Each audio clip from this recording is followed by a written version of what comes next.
اب آپ یہ دیکھیں کہ ہم 30 طاقت میں جو دعائیں دیتے ہیں اور آپ روزمرہ استعمال کرتے ہیں، میں اب لوگوں نے بھی شروع کر دی ہیں، کئی اس میں ہومیوپیتھ ڈاکٹر بھی ہیں یہاں بیٹھے ہوئے، اور خواتین بھی مجھے لکھتی رہتی ہیں تجربے.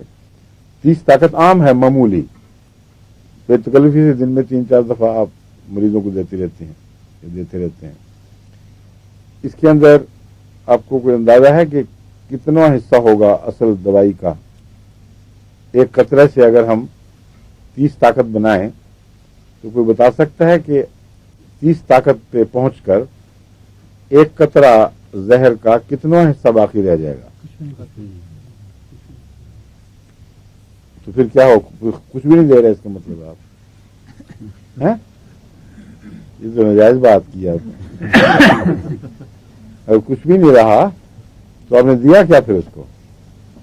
میرا خیال ہے کہ 12 پہ پہنچ کے اس کا ایووگیڈرو نمبر آ جائے. ہاں، بعض 12 بعض 13 پہ مالیکولز اور ایٹمز کے نمبر مختلف ہوتے ہیں، مختلف ویٹ کے لحاظ سے. اس لیے یہ نہیں کہا جا سکتا کہ 12 پوٹینسی پہ پہنچ کے کوئی 13 پہ ختم ہو جائے گا، کوئی 14 پہ ختم ہو جائے گا.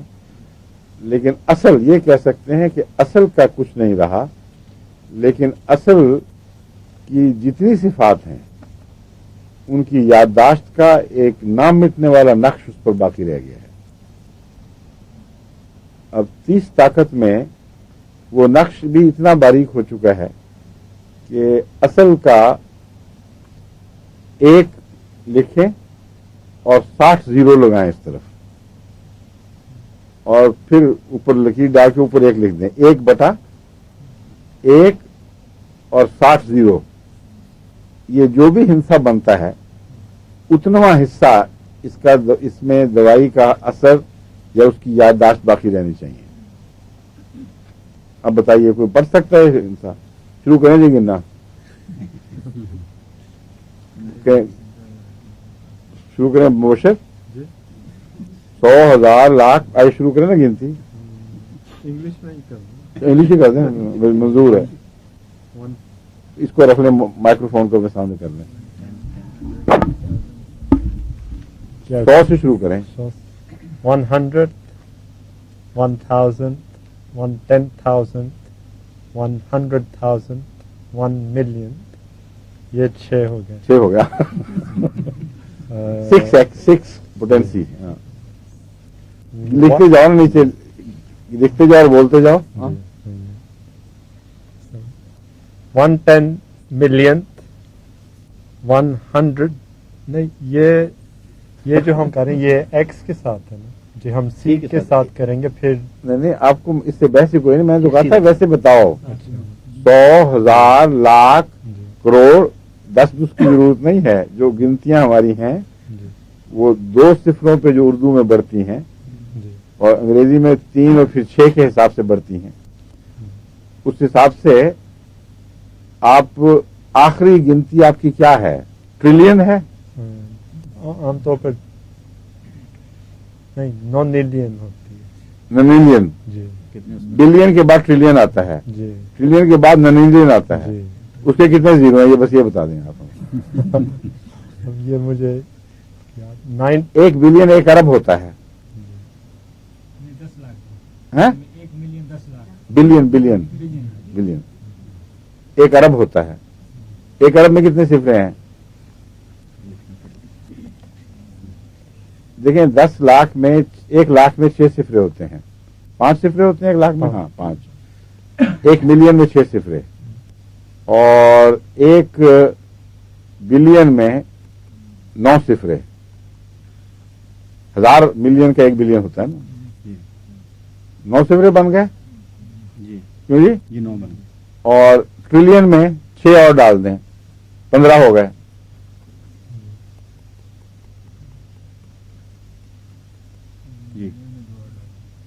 اور نن ٹریلین جو آپ کے آئے ہوگا اس کا صحیح مجھے یاد نہیں ہے کتنا. اس میں 6 ہی لگیں گے ہر جی بڑے اسٹیپ میں. ان کے 3 اور 3 6 اضافہ ہوتے ہیں صرف. تو 15 اور 6 21 ہو گئے. ہاں، اس کے بعد کوئی حرف یاد ہے آپ کو؟ یاد تھیں جتنی دعائیں صرف درباں ہو گئیں. وہی مثال ہے غالب کی کہ ابھی تو ہم 19 پہ پہنچے ہیں تو ہماری ساری گنتیاں ختم ہو گئی ہیں اور 30 کی طرف ابھی کافی قدم باقی ہیں. تو اس دوا میں ہوگا کیا جس کی یادداشت ہی اتنی پھیکی پڑ چکی ہے کہ انسانی گنتی ختم ہو گئی اور ہم بیان نہیں کر سکتے کہ وہ کتنی پتلی یادداشت ہے. اور اثر اتنا یقینی، ایسا قطعی کہ کوئی انسان ذرا سی بھی اس میں دیانت ہو تو یہ انکار نہیں کر سکتا کہ اس نے اثر دکھایا ہے. اور 200 کی گنتی یاد ہے کہ مبشر تمہیں 200 پوٹینسی عام روزمرہ میں ہم دے رہے ہیں. اس کا مطلب ہے کہ 1/1 لکھ کر 400 صفریں لکھ دیں اس کے اس طرف اور اس کو پڑھنے کی کوشش کریں کیا حرف. اور جب 1000 کہتے ہیں تو 2000 صفریں لکھنے پڑیں گے. اور جب 1,00,000 طاقت کہتے ہیں تو 1 لکھ کے اس کے ساتھ 2,00,000 صفریں لکھیں. میں نے حساب لگایا تھا کہ ساری کائنات میں جتنے ایٹمز ہیں وہ اس سے کم ہیں جو 1,00,000 پوٹینسی ہوتی ہے. یعنی ساری کائنات کے ایٹمز میں کوئی ایک ایٹم گھول کر اکٹھا کر کے تو پھر اس سے جو دوائی بنے گی اس ایٹم کو بھی پھر ڈرا کر لیں کہ کافی اثر دکھا دیا اس نے. جو باقی کائنات میں جہاں سے مرضی کچھ گچھا پکڑیں آپ وہ دوائی ہے، اس کا نام ہے 1,00,000 پوٹینسی. اور 1,00,000 پوٹینسی اتنا قطعی اثر دکھاتی ہے کہ اس میں کوئی شک کی سوال ہی نہیں. میں اس کے 12 تجربے کر کے دیکھ چکا ہوں. بعض ہمارے بزرگ جو ہومیوپیتھک کے مذاق اڑایا کرتے تھے وہ سمجھتے تھے کہ اس سے زیادہ لطیفہ بن ہی نہیں سکتا جو انہوں نے بتایا ہے. کہتے تھے ہومیوپیتھک کا تو طریقہ یہ ہے کہ ایک قطرہ کراچی میں بحر ہند میں ڈالا جائے اور طوفانوں کے بعد جب وہ مل جل جائے تو جاپان سے بحر الکاہل کے کنارے سے ایک گھونٹ بھر لیا جائے تو یہ ہومیوپیتھک دوا ہے. لیکن ان کو یہ نہیں پتا کہ ساری کائنات میں جتنے ایٹمز ہیں ان میں ایک ایٹم کسی چیز کا ملا کر گھول گھال کے اس کو واپس نکال دیا جائے اور پھر ساری کائنات میں چاہے مریخ سے کسی اور دون کے کنارے سے 1 بلین سال کے فاصلے سے کچھ آپ اٹھائیں تو وہ ہومیوپیتھک دوا ہے. اس لیے یہ سوال کہ کوئی مادی نظام ہے یہ نہایت ہی احمقانہ بات ہے. It's impossible. اس لیے میں نے یہ نظریہ بنایا کہ میموری سسٹم ایک خدا کی طرف سے جاری ہے. جو چیز ایک دفعہ ہو جائے وہ مٹ نہیں سکتی. اور اسی لیے قیامت کے دن قرآن کریم کی ان آیات سے میری توجہ اس طرف ہوئی تھی. اللہ تعالیٰ فرماتا ہے کہ تمہارے جلدیں گواہی دیں گی، تمہارے اعضاء بدن گواہی دیں گے اور انسان حیران ہو کے کہے گا کہ یہ کیا ہو گیا ان کو. تو کس قسم کا نظام ہے جو ایک کتاب میں درج ہے کہ مال حاضر کتاب لا یغادر صغیرۃ ولا کبیرۃ الا احصاها. اسے کیا ہو گیا ہے کہ نہ کوئی چھوٹی چیز چھوڑتی ہے نہ بڑی، مگر سب کو گن رکھا ہے. تو جو کچھ انسان ایک دفعہ کر دے وہ تیر واپس نہیں آ سکتا.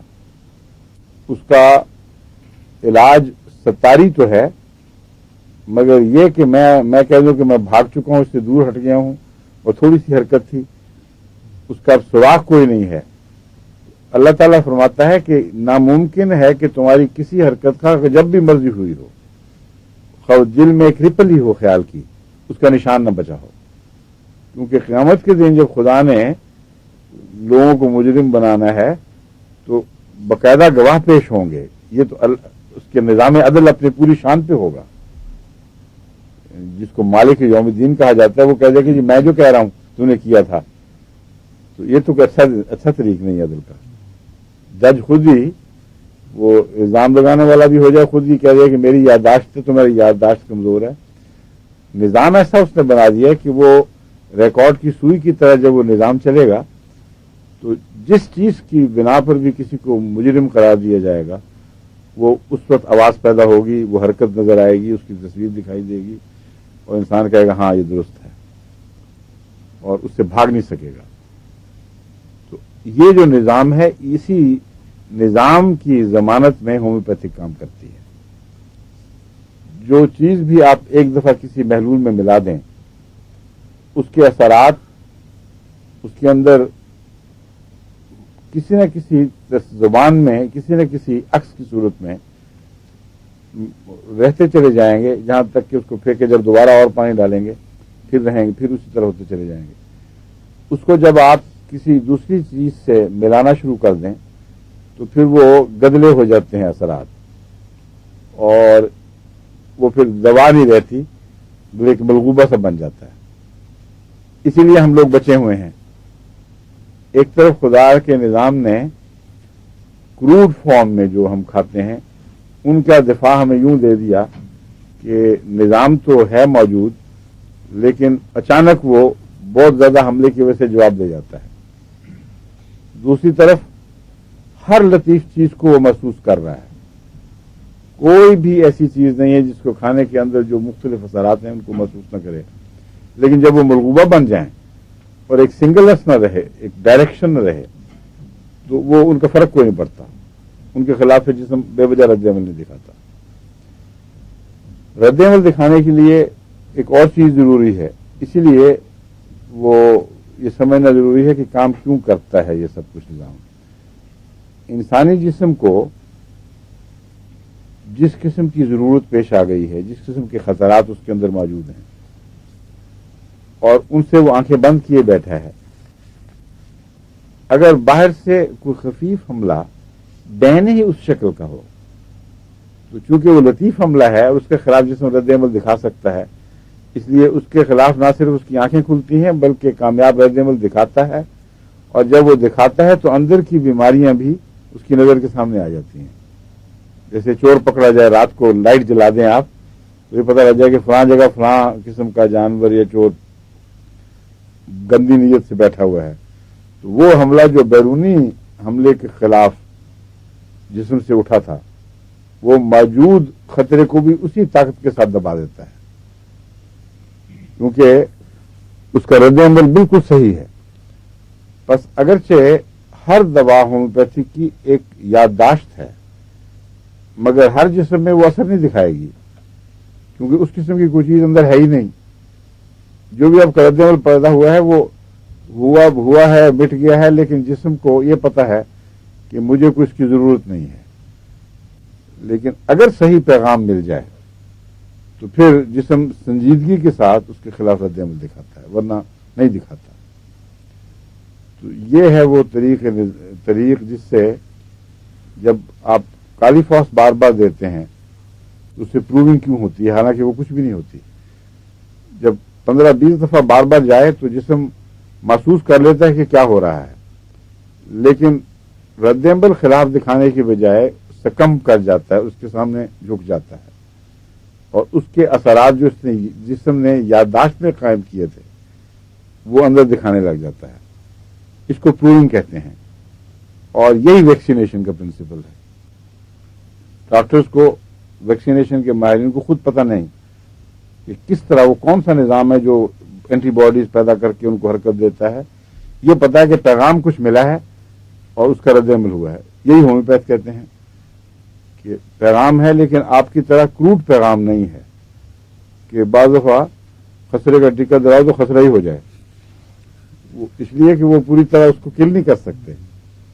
ہومیوپیتھک میں یہ بات یقینی بنا دی جاتی ہے کہ بیرونی حملہ اتنا کمزور، اتنا نحیف ہو جائے کہ اس کا مثبت اثر دکھانے کا کوئی سوال ہی باقی نہ رہے.